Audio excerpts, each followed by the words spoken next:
Hello everyone, welcome again. We will continue with inheritance tax. I will just share the screen with you, and now we will look at the remaining bits and pieces of inheritance tax.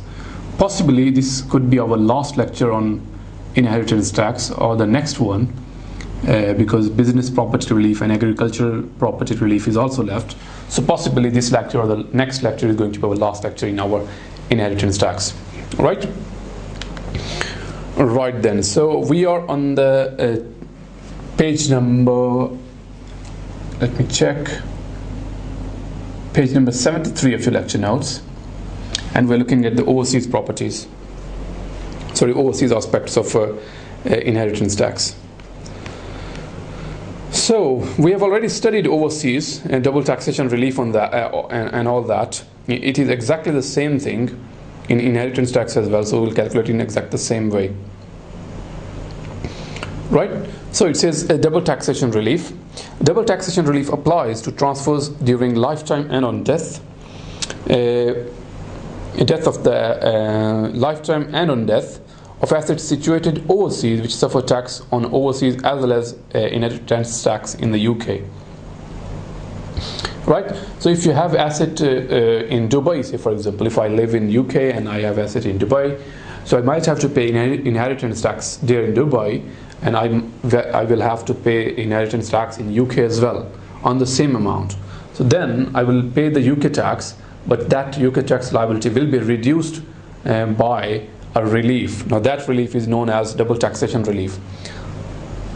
Now double taxation relief will be lower of UK IST and overseas IST on overseas gross assets. It will be lower of these two. After that it says administration. We know who administered other taxes. It is HMRC for all the taxes. So HMRC administers inheritance tax.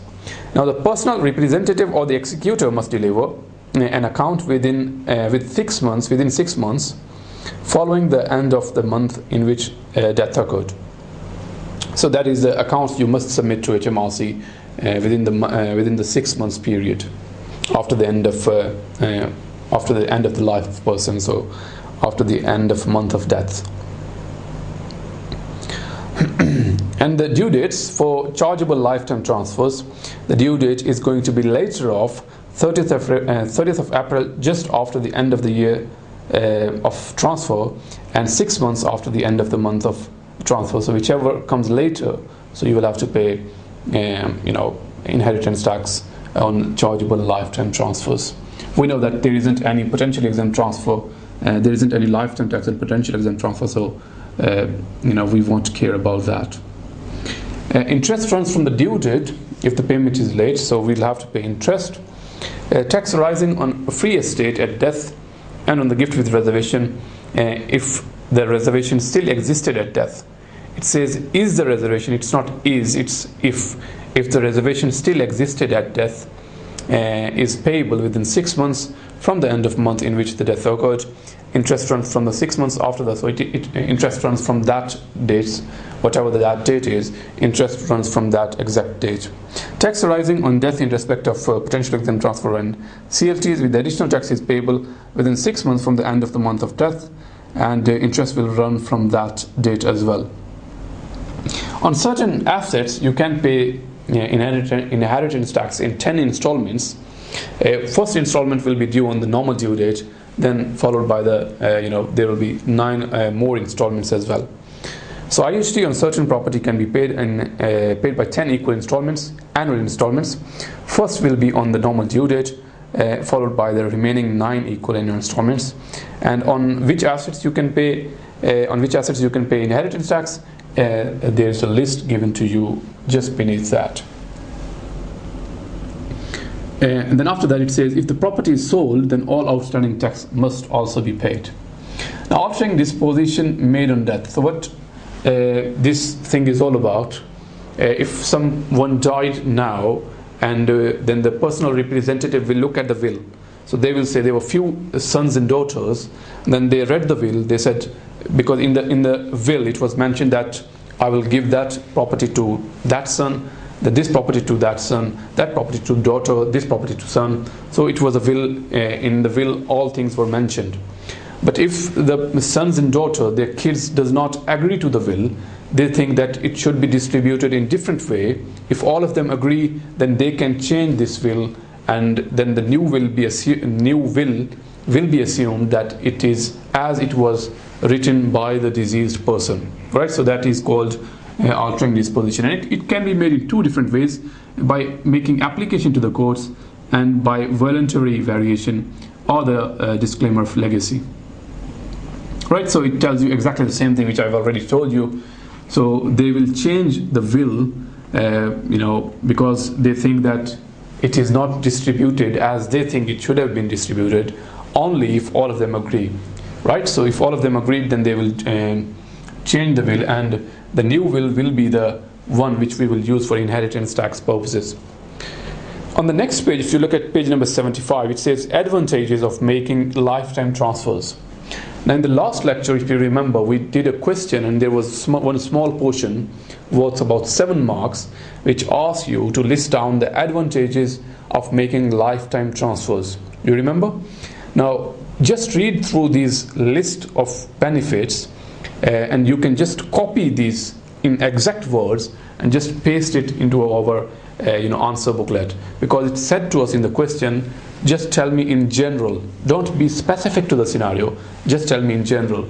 So whenever you see the word in general, it means just copy the data from the notes and just paste it into the answer booklet, because it does not ask you to incorporate the scenario information into the question as well, because some questions are specific to the scenarios, some questions are asked in general. At P6 level, it is highly unlikely that examiner will ask you general questions. Most of the questions will be scenario specific, but if you're lucky enough, like in that question, examiner gives you 7 marks and he asks you in general information.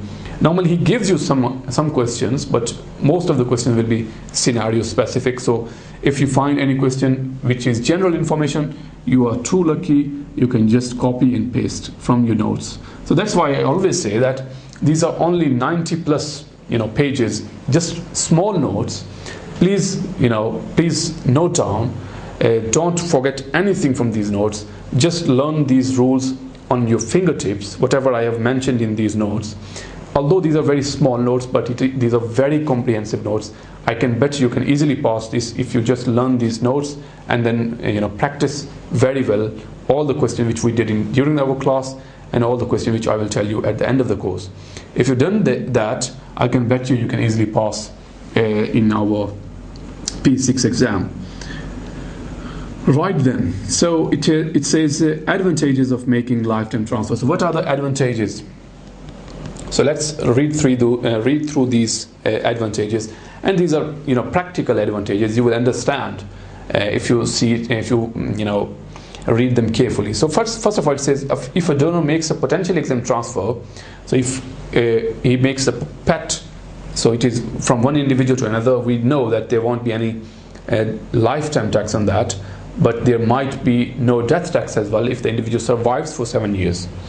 Right, so it says then it will be exempt from IST, and it will remain exempt if the donor survives or if the donor dies after 7 years.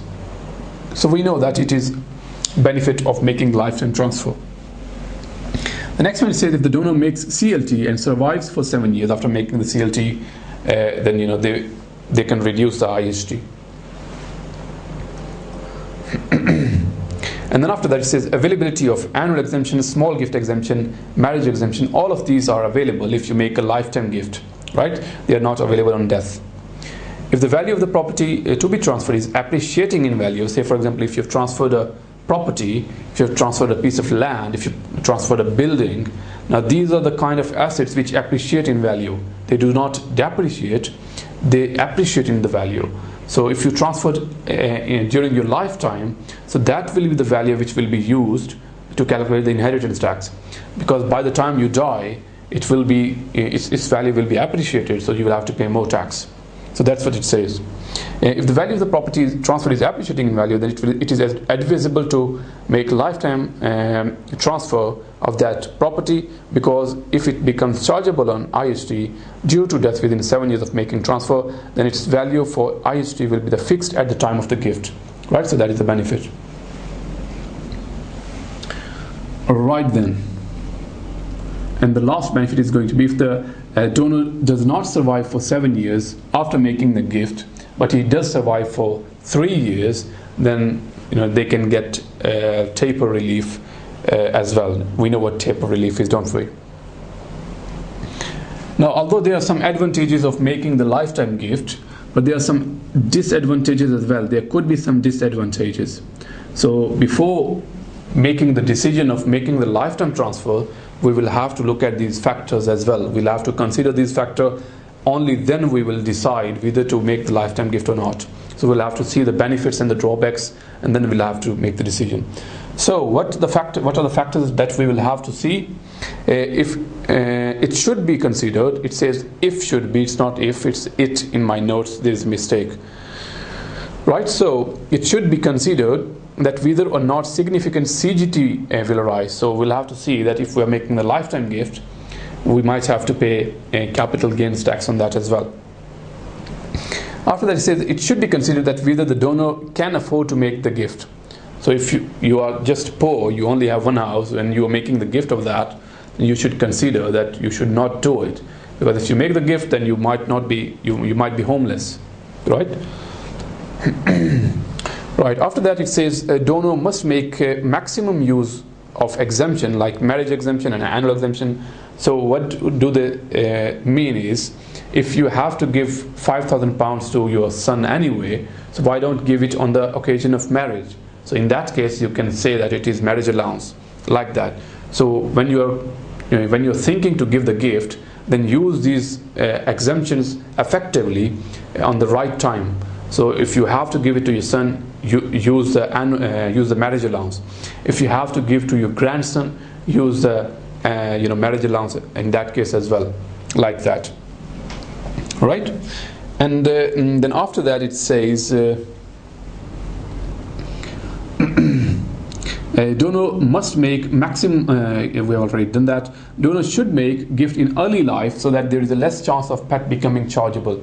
So it says that the earlier you give the gift, it will be the better for you, because it won't be chargeable if you survived for 7 years.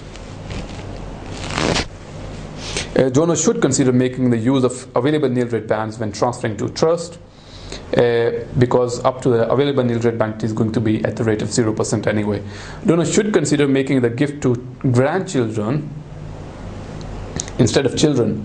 So if you give your gift to your son, and then they will have to pay inheritance tax when you die. Then when your son dies, then your grandson will have to pay inheritance tax again on the same amount. So that's why it says that you'll have to be careful about that, because your son might have to pay, and then your grandson might also have to pay. Right? So that's why what you can do is, to avoid that, instead of transferring to your son, knowing that your son will then transfer to your grandson, it's better to just transfer to your grandson, so that you're just skipping one generation. So like that as well, it will also save some inheritance tax. Right? Now there is there was one small topic which we left in one of the previous videos: quick succession relief, if you remember. And a quick succession relief is a little bit relevant to this rule, skipping the generation rule, in order to avoid the inheritance tax. So instead of giving it to my son, I will just give to my grandson, and I will skip one generation, because if I give to my son, they will have to pay inheritance tax. Then my grandson will also have to pay inheritance tax on the same amount. Now, quick succession relief basically is exactly the same thing. They say that on same one property, if inheritance tax has been paid twice within the 5 years, then you will get the quick succession relief. So that's what it is all about. But we will see a quick succession relief as well in a minute. Let me check if I have already got it. Right, yeah, I have already got it. Now that's what a quick succession relief is, as you can see on your notes. As you can see on your screen. It is basically BPP exam kit. This quick succession relief I haven't included in my notes, so you can just, it is basically just small topic. You just need to note down the formula, which you can see on your screen. So formula is tax paid on first transfer multiplied by the net transfer over gross transfer multiplied by the percentage. Now what are the percentage? Now the percentage is given to you just beneath that. Period between transfer and the death of the transferee. So if it is 1 or less than 1 year, it is going to be 100%, and if it is over 5 years, it is going to be nothing. So if it is within 5 years, then you will have to pay, and then you can get the quick succession relief. Now if period is precisely 2 years, then you can use the 80% relief, and so on. And there is one question on that quick succession relief. I assume that you have already noted down the formula. If you haven't, you can just note down the formula, then we will do the question about the same thing. And it says Oscar died on 29th of September 2016, leaving an estate of valued at £385,000 to his son. Oscar had received £28,000 gross in July 2018 from his uncle's estate. Inheritance tax of £4,200 has been payable by Oscar on this legacy.